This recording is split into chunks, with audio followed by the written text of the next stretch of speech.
Olá, povo de Deus, quinta-feira da 11ª semana do Tempo Comum, 20 de junho de 2024. Nossa reflexão de hoje é a partir de Eclesiástico 48, de 1 a 15, Mateus 6, de 7 a 15.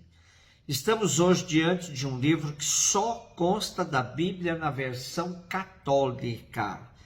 Ele faz parte dos livros que não foram reconhecidos pela Reforma Protestante como livro inspirado.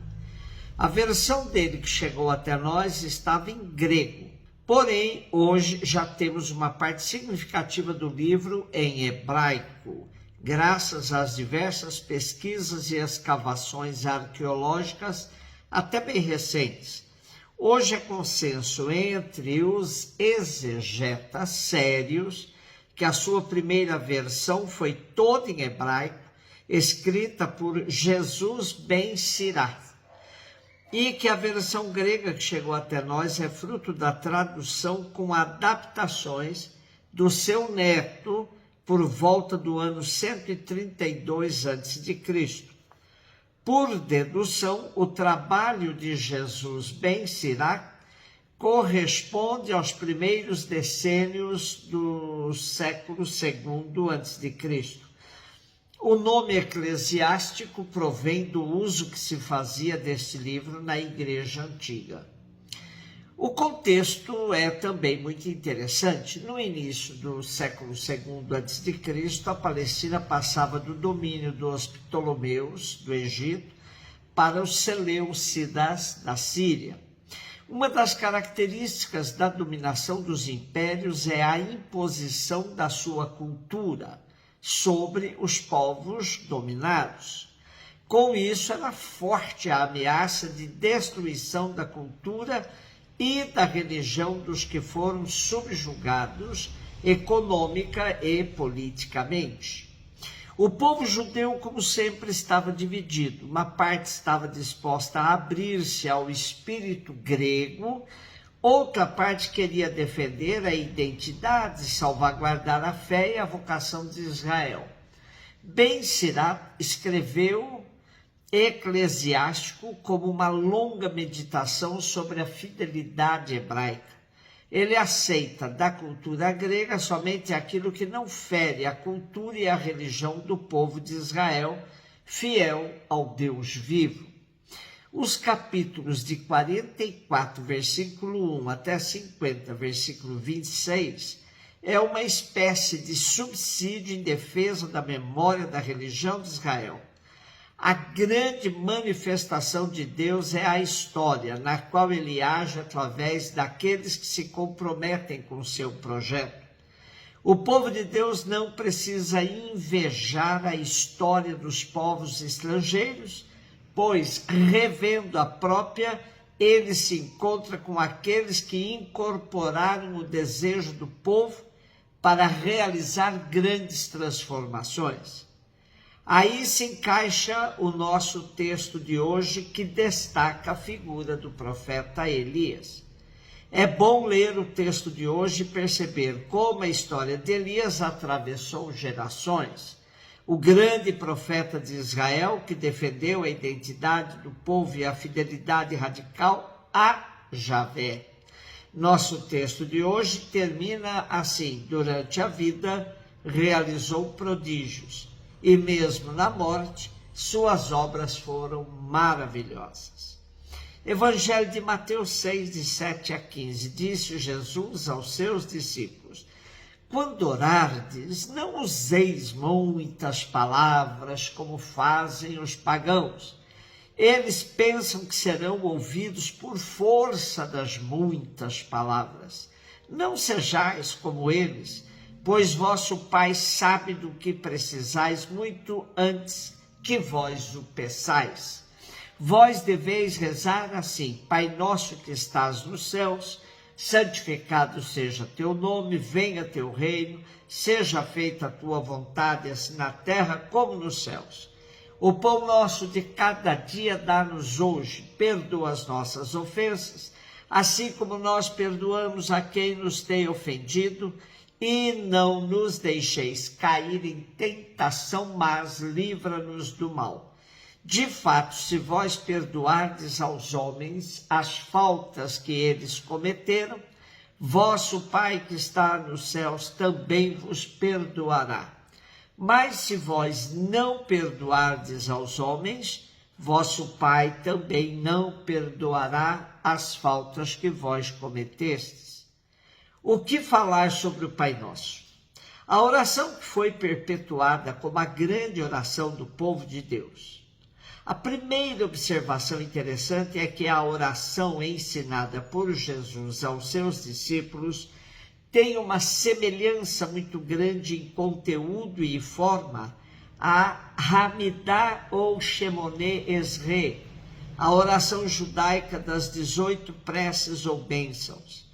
É claro que o Pai Nosso é muito mais simples e tem uma relação com Deus com muito mais liberdade que na oração judaica, que exige inclusive todo um ritual para ser rezada 3 vezes ao dia por todos os judeus até hoje.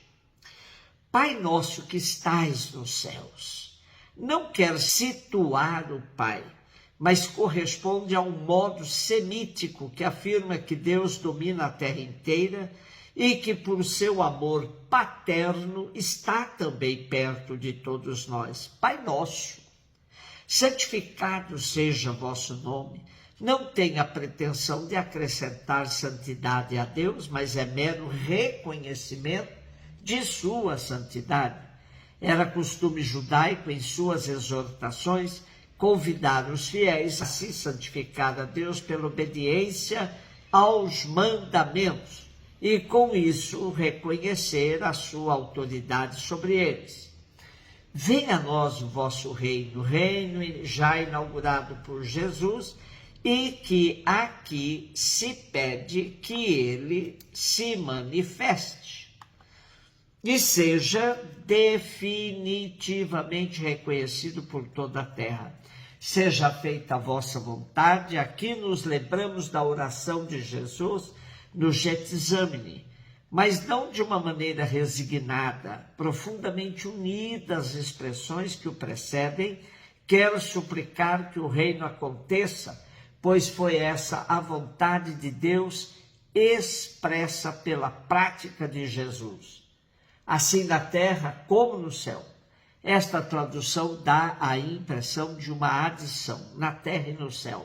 Mas o sentido exato é pedir que se realize na terra o que já existe no céu.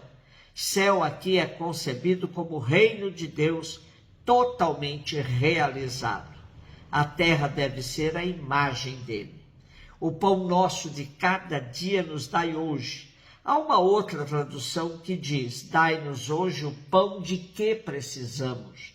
O que se destaca é o cada dia e o hoje. Embora a tradução permaneça incerta, fica claro que tal pedido não é, de forma alguma, uma exigência de segurança para o futuro. Jesus convida seus discípulos a pedirem dia após dia o alimento de que precisam, na certeza de que Deus o proverá a cada dia, como alimentava Israel no deserto com o maná colhido dia após outro. Se por um lado dizemos o homem não vive somente de pão, por outro temos de reconhecer também de pão. Perdoai as nossas dívidas, assim como nós perdoamos a quem nos deve. A dívida é, na linguagem profana e bíblica, uma obrigação jurídica e comercial entre as pessoas, singularmente grave no mundo antigo, onde podia acarretar a perda da liberdade. As adaptações perdoai nossas faltas ou ofensas é para nos ajudar a não ficarmos reduzidos ao mundo jurídico ou comercial, mas para aprofundarmos a revisão de vida na base dos relacionamentos com Deus e com os irmãos. Jesus sempre une esses dois relacionamentos. Portanto, aqui, pedir perdão a Deus na mesma medida em que somos capazes de praticar o perdão com nossos irmãos É óbvio que a misericórdia de Deus é muito maior que a nossa e, portanto, esse, assim como, é mais um compromisso que realidade. Pois, se Deus usar da mesma medida humana do perdão, dificilmente alguém se salva. E não nos deixeis cair em tentação. Importante nos lembrarmos do texto da carta de Tiago 1,13, que diz: ninguém ao ser tentado deve dizer é Deus que me tenta, pois Deus não pode ser tentado pelo mal e tampouco tenta alguém. Antes, cada qual é tentado por sua própria concupiscência que o arrasta e seduz. O sentido é muito mais: faze que não entremos na tentação, isto é, preserve-nos de entrar as intenções do tentador, de pactuar com ele, ou seja, de cair na tentação, mas livrai-nos do mal. Pode-se dizer que tem o mesmo significado da expressão anterior, pois se trata de ficar livre do tentador, do maligno, da potência do mal. O mistério do mal continua vivo na história e nos espreita como um leão que ruge, rondando à procura de quem devorar. Amém. Poder dizer amém é poder confiar e estar seguro e certo de que tudo se encontra nas mãos do Pai. É já ter superado a desconfiança e o medo, apesar de tudo. Um beijo no seu coração.